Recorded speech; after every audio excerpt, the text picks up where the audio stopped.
नाज़रीन, महंगा शौक भारी पड़ गया।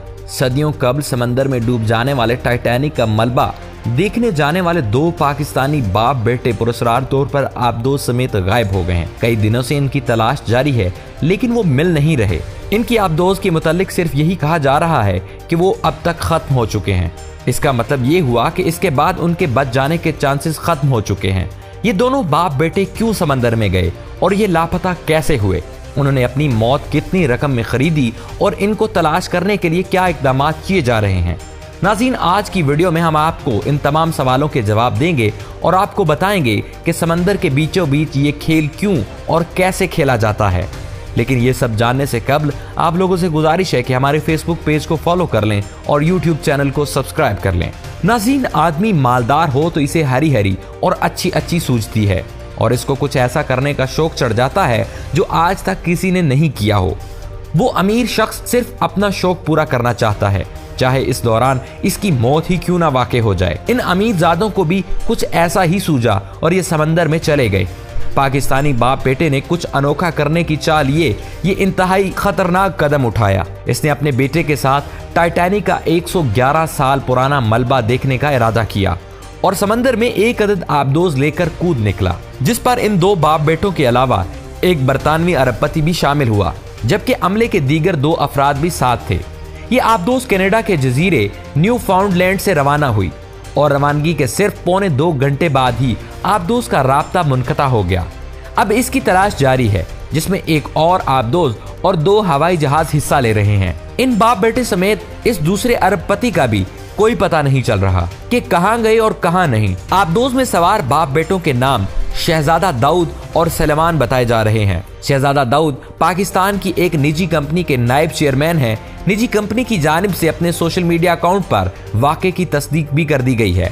बरतानवी मीडिया रिपोर्ट्स के मुताबिक आबदोज का 8 दिन का सफर का किराया $2.5 लाख होता है, जिसमें बैठकर बहरे ओकियानूस की तह में मौजूद 3800 मीटर तक उतरकर टाइटैनिक जहाज का मलबा दिखाया जाता है। आबदोज में 4 दिन की इमरजेंसी ऑक्सीजन सप्लाई मौजूद होती है।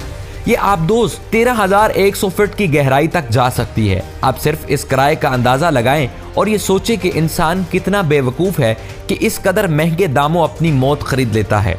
दोस्तों, आपको बताते चलें कि टाइटैनिक अप्रैल 1912 में अपने अव्वलीन सफर पर बरतानिया से अमेरिका जाते हुए बर्फानी तोदे से टकराकर डूब गया था, जिसके नतीजे में जहाज पर सवार 2200 मुसाफिरों और अमले के अरकान में से 1,500 से ज्यादा अफराद हलाक हो गए थे। जहाज का मलबा कनाडा के इलाके न्यू फाउंडलैंड के साहिल से तकरीबन 600 किलोमीटर दूर है।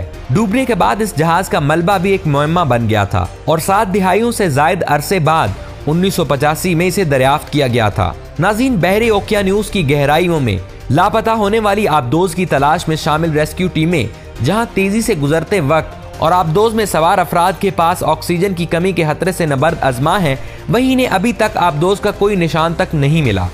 ये आबदोज दरअसल 1 सदी से भी ज्यादा अरसा कबल बहरे ओकियानूस में गरकाब होने वाले तारीखी बहरी जहाज टाइटैनिक के मलबे तक तफरीही सफर पर जा रही थी और इसमें पाकिस्तानी नयाज शाहो समेत 5 अफराद मौजूद हैं। रिपोर्ट्स के मुताबिक नाइटन आबदोज में मौजूद अफराद का पानी पर मौजूद बहरी जहाज पोलर प्रिंस से राब्ता इतवार को 1 घंटा 45 मिनट के बाद मुनक़ता हो गया था। आबदोज में मौजूद अफराद के पास ऑक्सीजन की इजाफी सप्लाई जुमेरात को पाकिस्तानी वक्त के मुताबिक 4 बजे खत्म होनी थी।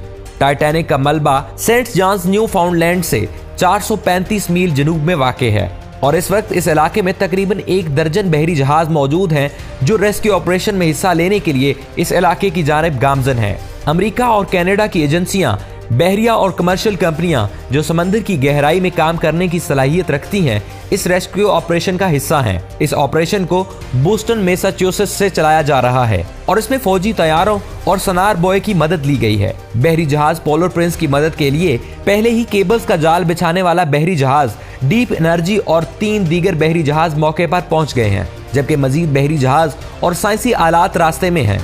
इन बहरी जहाजों में से कुछ में रिमोटली ऑपरेटेड व्हीकल्स मौजूद हैं, जिन्हें समंदर की तह में इस आबदोज को ढूंढने के लिए इस्तेमाल किया जा रहा है। इस हवाले से अमेरिकी कोस्ट गार्ड के कैप्टन जेमी फ्रेडरिक का कहना है कि अमेरिका और कनाडा से रेस्क्यू टीमें इस पेचीदा सर्च ऑपरेशन के दौरान दिन रात काम में मसरूफ हैं।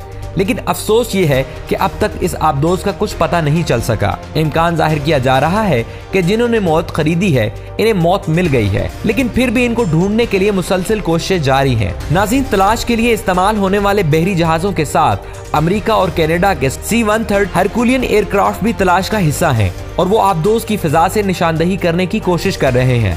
ताहम अगर ये आबदोज खतरे की सूरत में भेजे जाने वाले सिग्नल्स नहीं देती तो इस आबदोज का हुज्जम एक ट्रांजिट वैन जितना है और ये सफेद रंग की है, इसलिए फिजा से इसकी निशानदही करना एक चैलेंज होगा। फिर इसे समंदर में जाकर ही तलाश किया जाएगा।